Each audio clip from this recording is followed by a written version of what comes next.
Welcome to Walk the Talk, a podcast about people, culture, learning, and the inspiration in between. This is a space in which we'll invite colleagues and specialists to have a chat on what it means to grow and be our best self. Anytime, anywhere.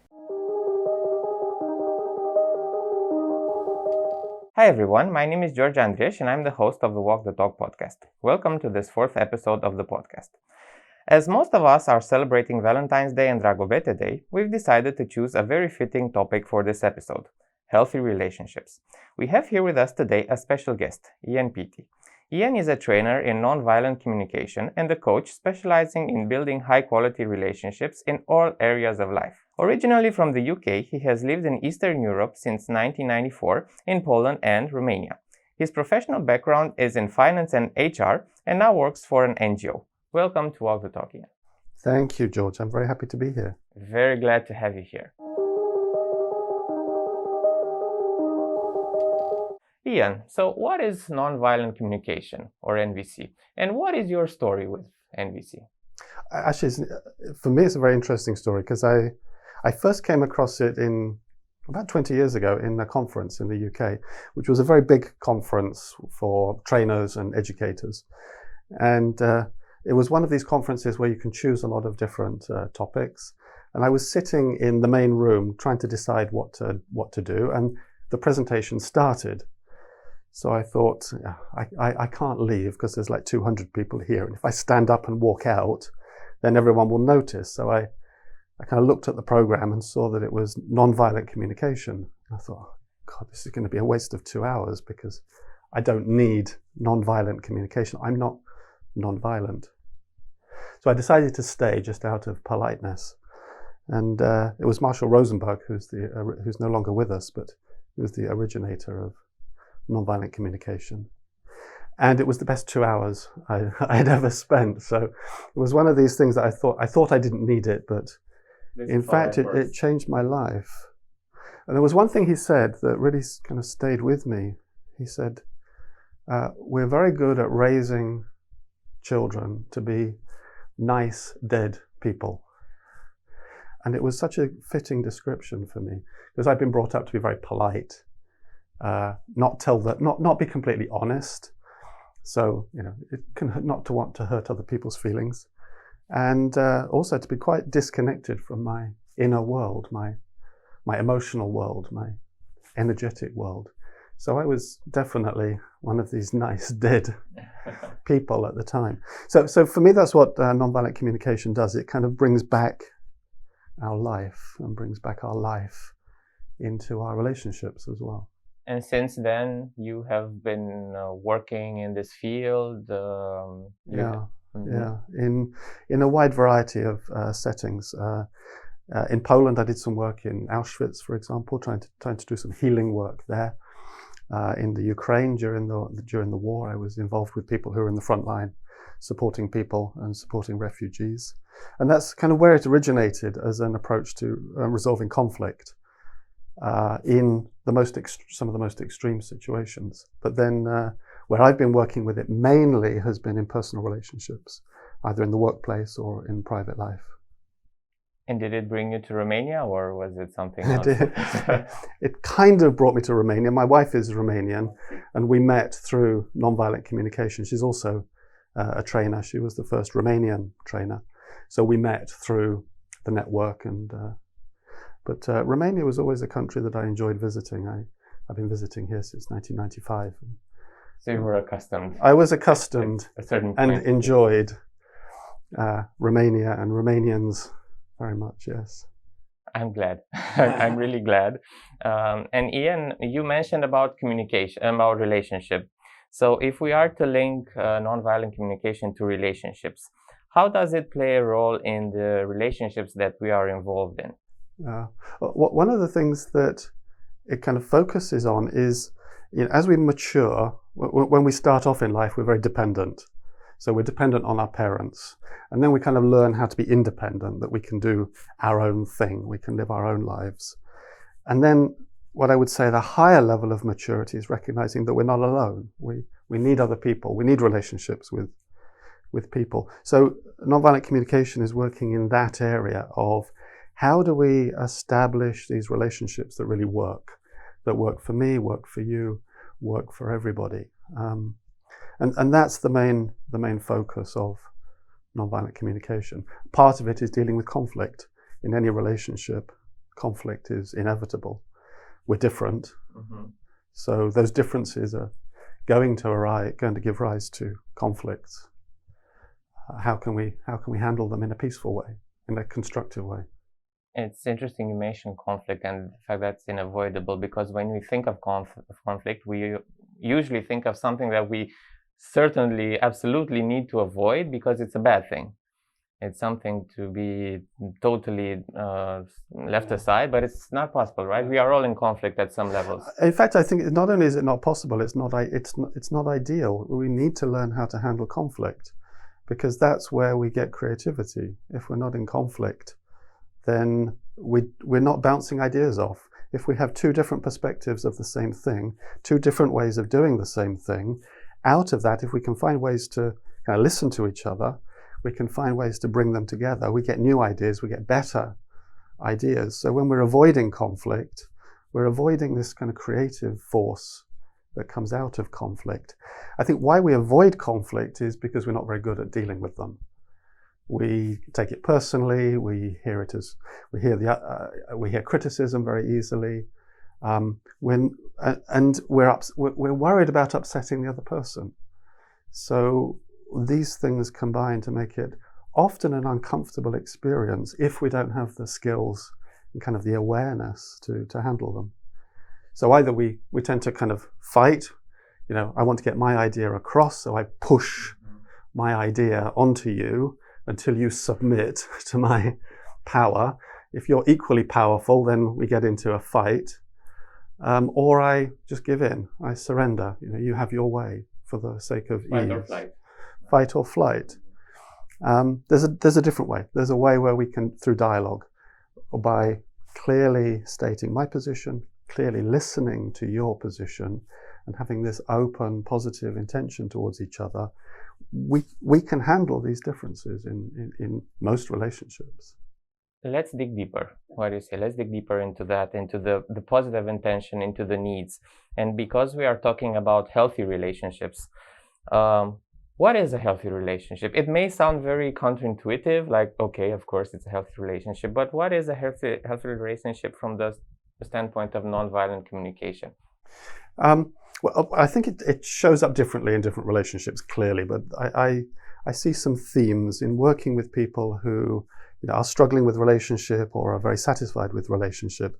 The communication is obviously critical, and by that I mean both sides are honest.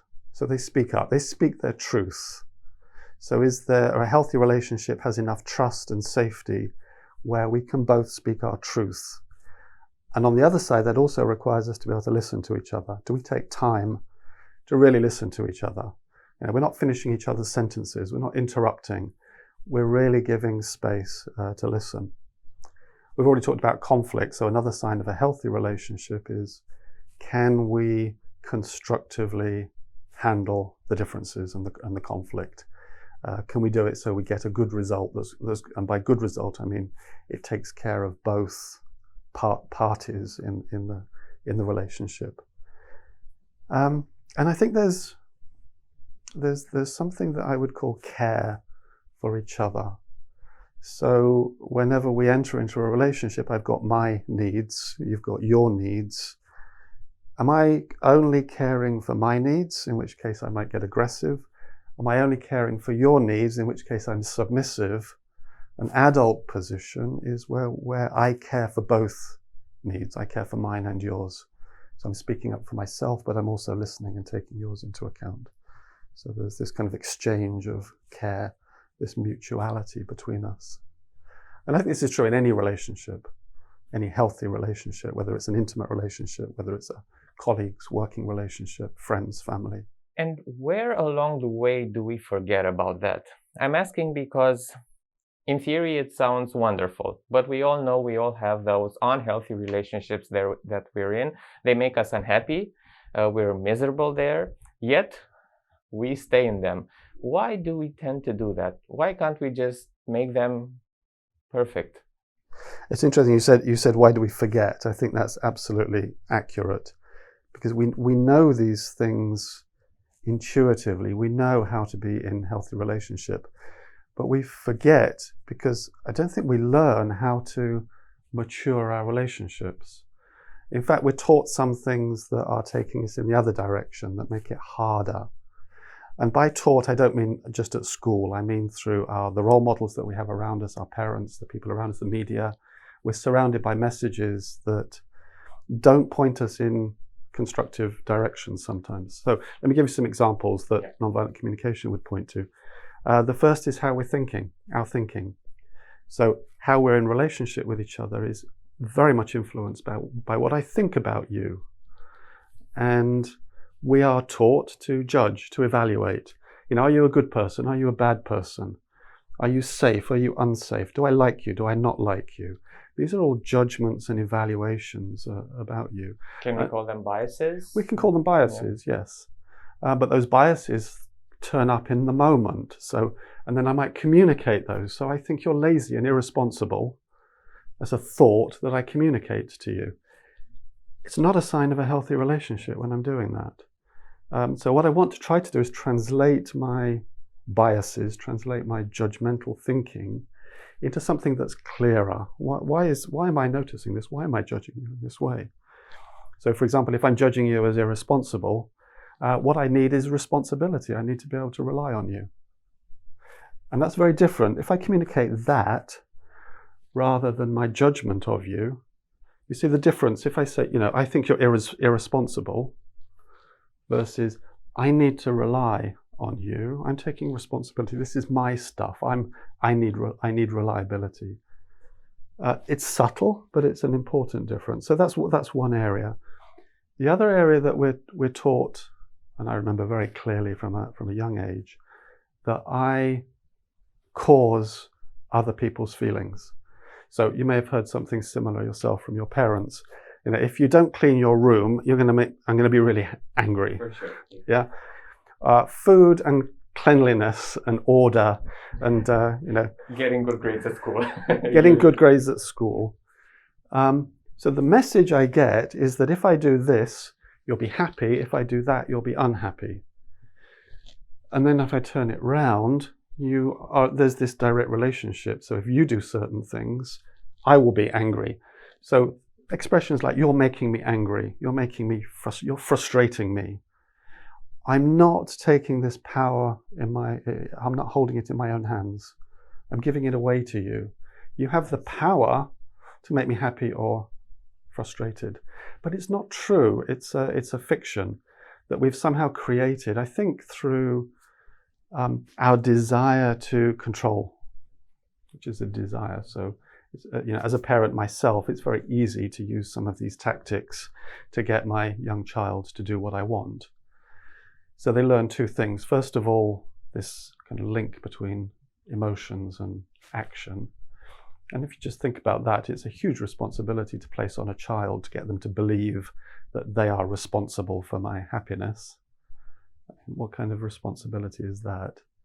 And it's not true. It's my job to make sure I'm taking care of my emotional well-being. And they also get this message about use of power. So if I'm bigger than you, if I'm stronger than you, if I shout louder than you, then I get my way.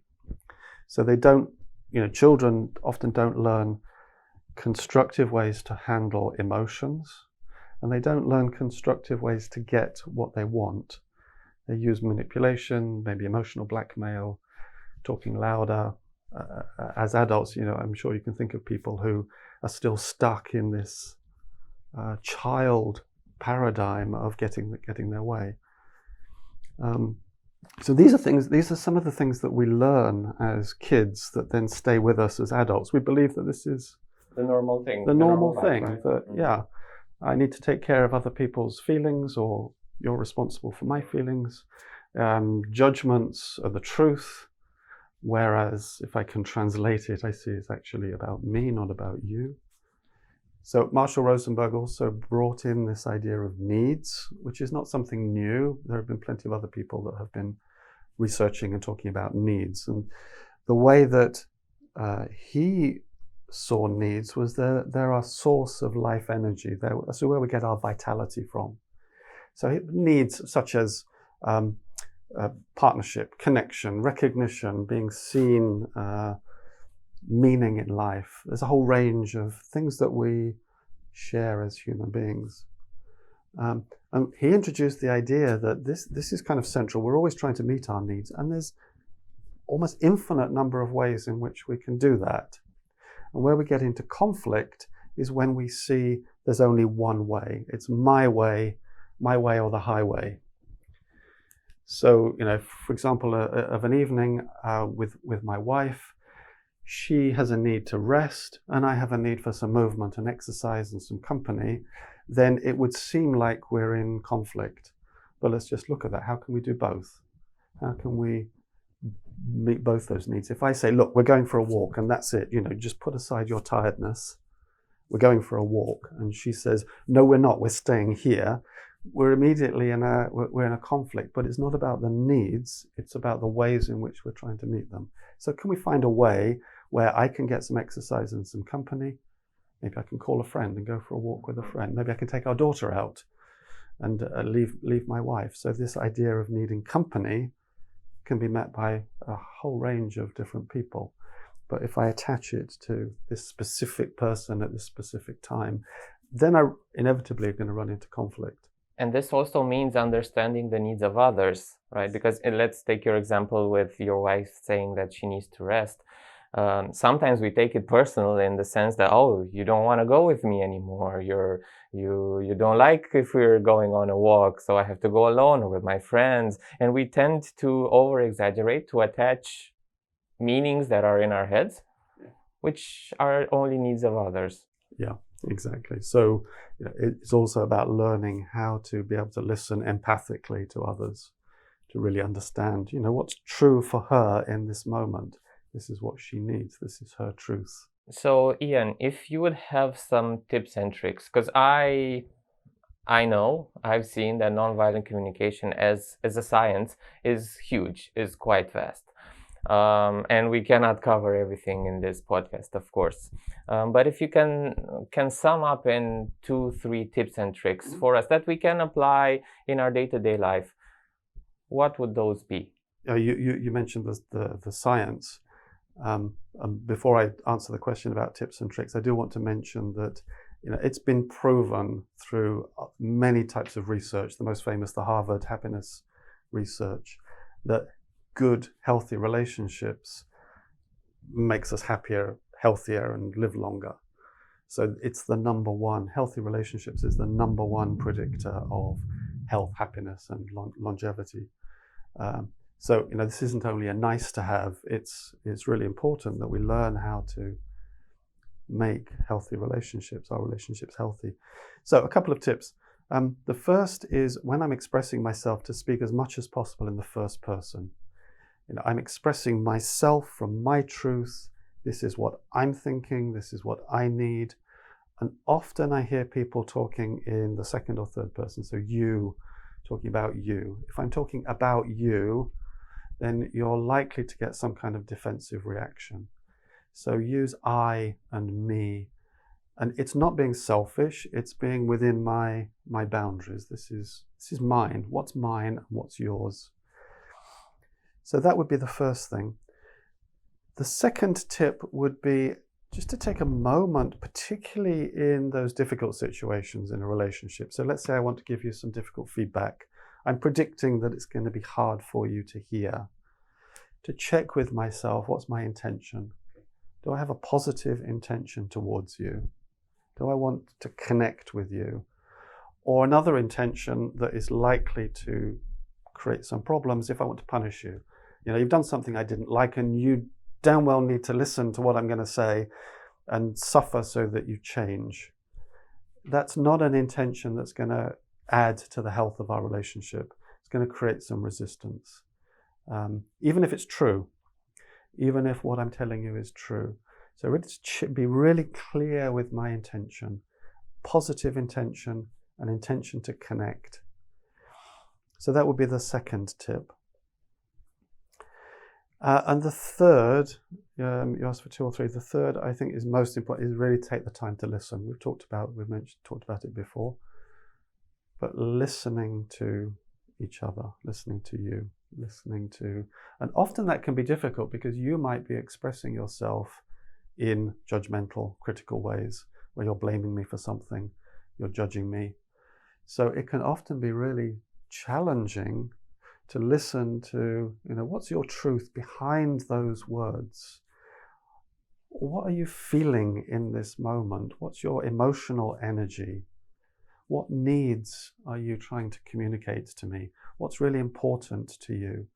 And often, you might not be aware yourself, which is why it's coming out in these kind of judgmental, critical ways that's hard for me to listen to. But if I can train myself to do that, and it does take time, and it takes some skill to build up that skill. It does. It does, to read between the lines and to see the positive intention there in behind. So you said, Ian, talk in the first person, talk about me, what I'm feeling, what my needs are, and less judgmental thinking. Then the second tip that you mentioned was about positive intention. Positive intention. Checking with my intention. Okay. And the third would be to train yourself to read between the lines, to really listen to the other person. And there's a saying, listen to understand, not to respond. So to really understand that other person. Great tips. And I really wish we would start applying them more in our day-to-day life. And do these tips that you just mentioned, do they work for all relationships that we have? Why am I asking this? Because the way I see it, we have two main types of relationships. One are our personal ones with the people that we want to be in a relationship with, like our friends, our family, our spouse, our business colleagues that we want to do business with. And then there's the relationships that we have to be involved in. Our colleagues, our managers, usually work related. Do they apply in both types of relationships? I think they do. I'd also challenge this idea that we have to be in relationship with. Okay. And not to say that that's not somebody's truth, but that's our way of thinking about it. I have to have a relationship with my boss. But ultimately, everything's a choice. I don't have to stay in this relationship. I could leave. If I want to stay in the organization, I can request to leave. I can try and change the relationship, so I can speak up if something's bothering me. So I think this have to, in not just in relationships, is a source of a lot of suffering with people. This idea that we have to. I always want to see things as a choice. And so if I look at it that way, then all relationships have the same baseline. We're all human beings. We're all comprised of an intellectual part, an emotional part, a spiritual part, a physical part. Each of those are different, and there's some commonalities between everybody. So I always want to find, in whatever the relationship, where do we meet? What's the commonality? What's the common ground? And that could be the needs. This is what nonviolent communication would say. That's where we meet as human beings. We all have the same needs. Now, there are differences, of course, because there are different contexts. So I have different reasons for being in relationship with you, here, talking to you here and now, versus my wife, versus my daughter, versus my business partner. All of those, my parents, all of those have different histories, different contexts, different reasons. So we're wanting to meet different needs in those relationships. But the fundamentals are the same. And it's interesting you say that you don't have to. That's a really interesting mindset, because oftentimes I hear, and I myself find myself saying, I am in this relationship because I need to be in this relationship. There's no other choice. And you always have the choice to leave it if you see that it doesn't really work. To leave it. So, and I think in most relationships there are aspects that work really well for me and aspects that don't. So it's how I keep that in perspective. So do I focus on the things that are not working? So if I've got a boss that is never listens to me. This is my evaluation. Never listens to me, is always, unreasonable. And I just focus on that, then of course it's going to be an unpleasant relationship. But I can also say, okay, what do I enjoy about this relationship? What do I value about this person? What needs does this relationship meet? So I can choose where to focus, on the stuff that's not working or the stuff that is working. That's always a choice as well. That is true. And maybe we should start seeing it that way. It would be a step. We could at least say we tried. If it doesn't work, then we can leave it. Ian, you mentioned about Marshall Rosenberg, who created this science of nonviolent communication. And something very interesting that you've told me when we spoke last week for the first time, and then I've also read a couple of things. So one of his roles was he went in war zones, in actual war zones, and made peace talks with the different parts that were fighting each other. And he brought people that would have killed each other to the same table to discuss. And he often succeeded. How can you do that? Because I think that this is the ultimate unhealthy relationship, when two people are ready to kill each other and you yet are able to bring them to the same table to... Yeah, I mean, there's two parts to that. How do you get them to the table in the first place? And then what do you do with them when they're at the table? I think we all have a longing in ourselves to have good relationships with people. So even, people who are fighting, who hate each other, who want to kill each other, there's still a part of them that wants something different, that wants peace, that wants cooperation, that wants, at least mutual respect, so that, we can live together. I think each of us, it may be hidden very deep. So to get people to the table, it's about finding that spark. It's about asking some questions that would be, maybe along the lines of, what good do you see in the other person? Even if it's very small, even if it's 99% is dark and bad and hate, what's the small bit? And then you can build on that and start to get some willingness to get people to sit and talk to each other. And also painting, a picture of the future. If this continues, what's this going to look like? If you do manage to get to talk to each other, what's that going to look like? So we create a more positive image. And then when they are together, what he was doing was focusing on the needs. Mm-hmm. So, yes, and people are usually fighting over some kind of resource. So whether it's land, often it's about living space. I want to live I want to live here, and you don't want me to live here. You're wanting to kick me out in some way. We all have this desire to have safety, to have our space. So if we can see that in the other, that you're fighting me simply because you have the same need that I do, we're just fighting over the same piece of land, or the same ideology, or religion or politics, we all have this desire for spiritual meaning in life. We get it in different ways. We all have a need for safe living. We all try to get it in different ways. If we can get to this need that's underlying all this other stuff, then we start to see each other as human beings.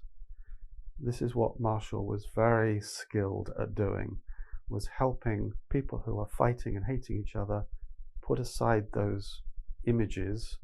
They're subhuman, they're not human, and seeing the humanity in the other. This was what he was very skilled at doing.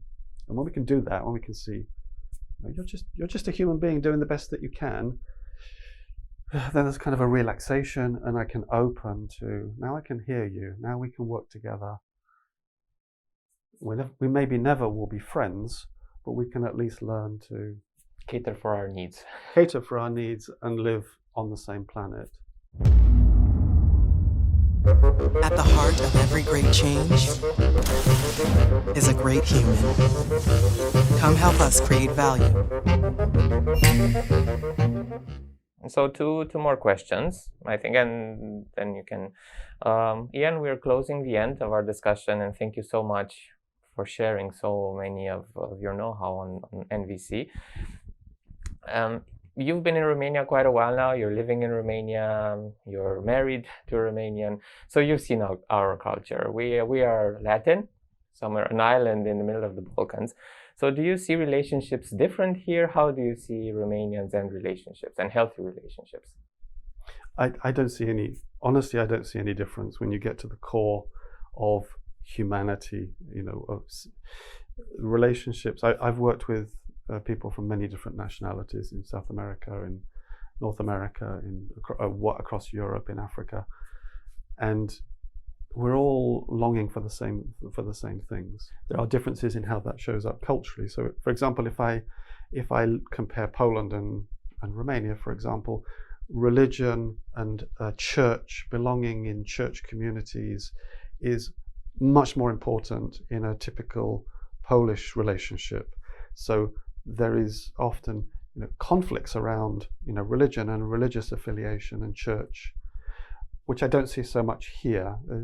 I see Romania as family orientated, relationship orientated, being very open and welcoming. But those are just cultural differences. At the core, relationships are the same. We're all longing for the same as human beings. That's good to know. Know that we're just like everyone else. And Ian, final question. We've talked a lot, and I would like to ask you a lot of more information, but time doesn't permit. Just one final one. If we are to remain with one idea from our discussion, for everyone who's listening to us, what would it be? The core idea. I know it's hard, but just one idea. What would it be? It would be that all of us, all the time, are doing our best to meet our needs, to take care. And if I can see that in the people who are causing me the biggest problems in my life, then if I can start to see them as human beings, imperfectly doing the best that they can, then that changes my perception, and that changes how I approach the difficult situations. So to see the humanity in everyone. Nice. Thank you very much, Ian, for being with us today and for sharing your wisdom.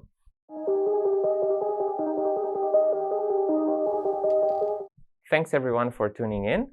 Our next episode will be about women in leadership, and it will air in March. Until then, I wish you all the best.